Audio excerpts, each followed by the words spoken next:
নমস্কাৰ বন্ধুসকল, মই পুলক আৰু মই স্বাগতম জনাইছোঁ মোৰ ইউটিউব চেনেল ট্ৰেভেলিং ছেটাৰডেৰ পৰা ডাইৰেক্ট দাৰ্জিলিঙৰ পৰা। চাওক দাৰ্জিলিঙত আছোঁ বৰ্তমান।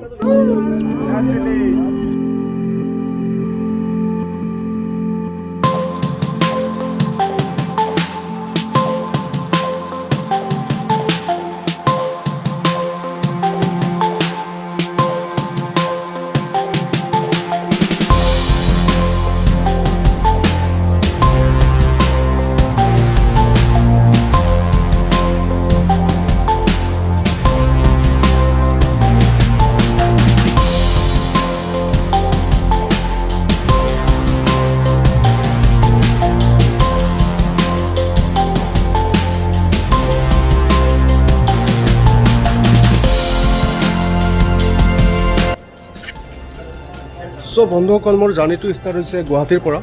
বৰ্তমান আছোঁ গুৱাহাটীৰ কামাখ্যা ষ্টেচনত আছোঁ। সময় হৈছে 10:32, ট্ৰেইন আছে 11:10। চ' মই ট্ৰিপটো যে কমপ্লিট কৰি আছোঁ 3000 টকাৰ ভিতৰত কৰি আছোঁ। মোৰ বাজেটে হ'ল 3000 টকা। চ' 3000 টকাৰ ভিতৰত অল টাইপ অফ এক্সপেঞ্চেছ মানে লজিং ফুডিং ট্ৰেভেলিং গোটেই খৰচ 3000 টকাৰ ভিতৰতে হ'ব। চ' আপোনালোকে চাই থাকক মোৰ ইউটিউব চেনেল, আৰু কেনেকৈ মই 3000 টকাৰ ভিতৰত কমপ্লিট কৰোঁ আপোনালোকক মই দেখাই যাম। আৰু মোৰ দিনটোৰ শেষত যেতিয়া ব্লগটোৰ শেষত আপোনালোকক মই দেখাই দিম যে মানে মই কিমান টকা আজিৰ দিনটোত খৰচ হ'ল। চ' আপোনালোকে চাই থাকক মোৰ ইউটিউব চেনেল ট্ৰেভেলিং ছেটাৰডে।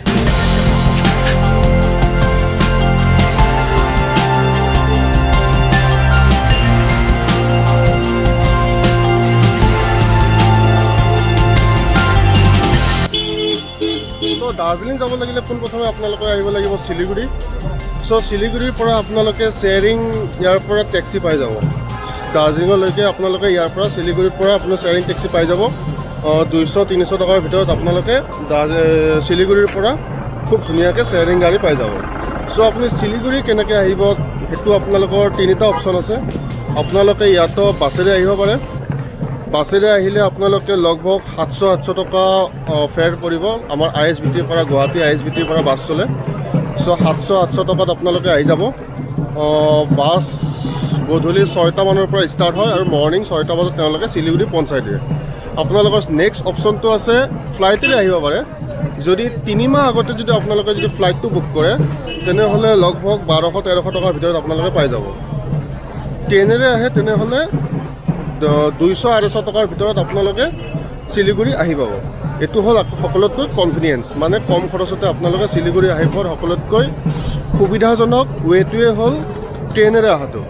চ' ট্ৰেইনেৰে যদি আপোনালোকে আহে তেনেহ'লে আপোনালোকে 200-250 বা মেক্সিমাম 300 টকাৰ ভিতৰত পাই যাব। আমিতো শ্লিপাৰত আহিছোঁ গুৱাহাটীৰ পৰা। চ' আমাৰ পৰিছে খৰচটো প্ৰতিজনৰ 250 টকা ট্ৰেইনত। চ' ইয়াতে আমি এতিয়া শ্বেয়াৰিং টেক্সি বিচাৰিম। চ' শ্বেয়াৰিং টেক্সি লৈ এতিয়া আমি ইয়াৰ পৰা শিলিগুৰিৰ পৰা দাৰ্জিলিং যাম। বৰ্তমান শিলিগুৰিত নাই, মই আছোঁ বৰ্তমান NGPত, ৰেলৱে ষ্টেচনৰ বাহিৰত। শিলিগুৰিৰ যিটো ৰেলৱে ষ্টেচন সেইটোৰ নাম হ'ল NGP, আৰু NGP আৰু শিলিগুৰিৰ ডিষ্টেঞ্চটো হ'ল 2 কিলোমিটাৰ। চ' আপোনালোকে ইয়াতো শিলিগুৰিলৈকে যাব পাৰে টেক্সিৰ কাৰণে। ইয়াতো NGPতে আপোনালোকে শ্বেয়াৰিং গাড়ী পাই যাব। ইয়াতো NGPতো আপোনালোকে গাড়ী উঠিব পাৰিব। আৰু মোৰ এই ভিডিঅ'টো 3000 টকাৰ ভিতৰত বনাম। গোটেই মোৰ এভৰিথিং খৰচ মোৰ 3000 টকাৰ ভিতৰত কমপ্লিট কৰিম। মোৰ বাজেটে হ'ল 3000 টকাত। গোটেই দাৰ্জিলিঙৰ ট্ৰিপটো মই 3000 টকাৰ ভিতৰত মই আপোনালোকক দেখাই দিম। এই গাড়ীখন বুক কৰিলোঁ আমি 2000 টকাত শ্বেয়াৰিঙত। এই গাড়ীখন আমাৰ শ্বেয়াৰিঙত পৰিল পাৰ মেম্বাৰ 250 টকাকৈ। চ' এতিয়া আমি গৈ আছোঁ দাৰ্জিলিং গৈ আছোঁ। 250 টকা পৰিল পাৰ মেম্বাৰ।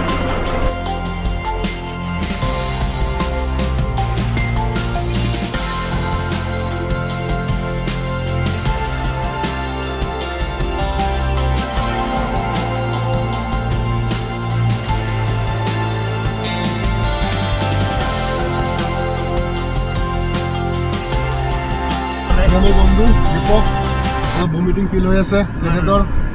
এতিয়া হোৱা নাই বলে ক'বা ভাই, গাত বুক কৰি নিদিবা মোৰ। কি হয়, পাহাৰত যেতিয়া উঠা যায় ভমিটিং ফিল হয়।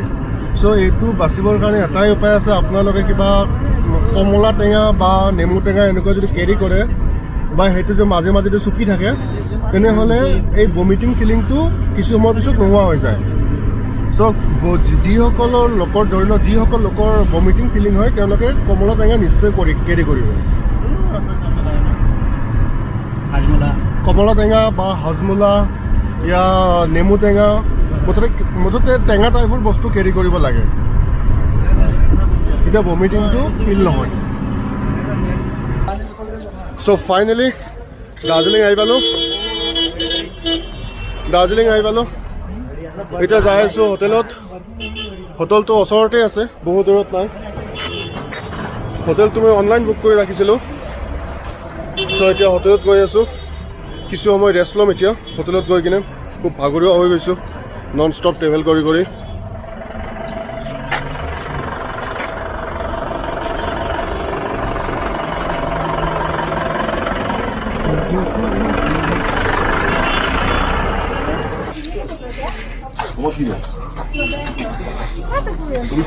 মই লাষ্ট টাইম যেতিয়া আহিছিলোঁ চ' সেইটো হোটেলতে ৰখিছিলোঁ, থাকি ভাল লাগিছিল হোটেলটোত।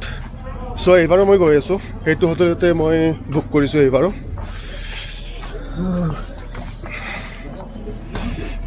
মনোজ ভাল লাগি আছে তোমাৰ? ফাইনেলি আহি পালোঁ আমি দাৰ্জিলিং। ঠাণ্ডা লাগি আছে না? খুব ঠাণ্ডা, খুব ঠাণ্ডা আছিল দেই।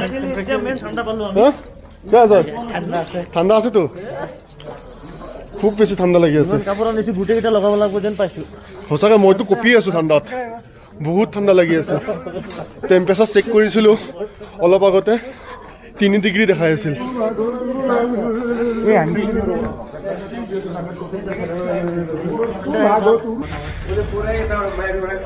হোটেল জুনিপাৰ অলপ ওপৰত উঠিব লাগিব এতিয়া চিৰিৰে।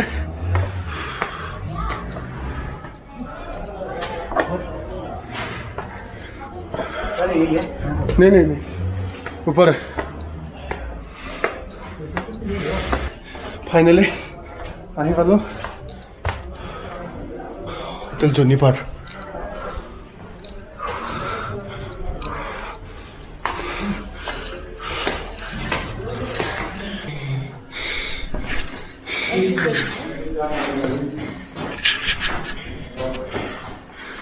हिंदी करना है ना, कहाँ पे करें?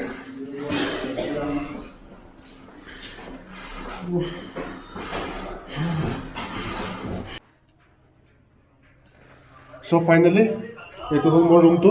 এইটো চাওক, এইটো মোৰ ৰুমটো চাওক। এইটো ড্ৰেছিং, টিভি, এইটো এটা আলমাৰি, কাপোৰ ৰখাৰ আলমাৰি এইটো দিছে তেওঁলোকে। এইটো চকী দিছে আৰু এইটো হ'ল বাথৰুম। এইটো চাওক, এইটো বাথৰুম, গিজাৰো আছে। চ' যিটো পে' কৰিছোঁ সেইটো হিচাপত ঠিকেই আছে হোটেলটো।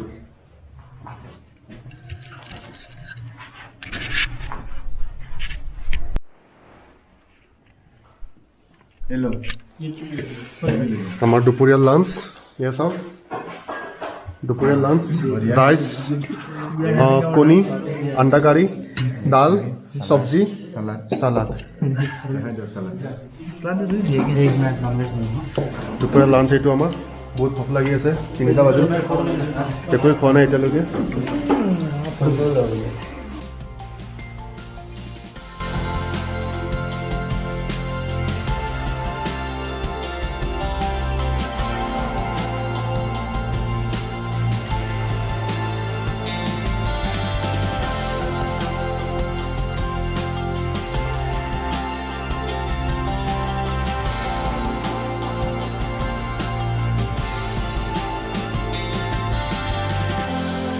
চ' আজিলৈ মই ভিডিঅ'টো আৰু ইয়াতে সমাপ্ত কৰিলোঁ।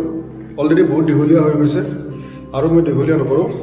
আৰু খৰচ পাতি মই অলৰেডি আপোনালোকক দেখাই গৈ আছোঁ।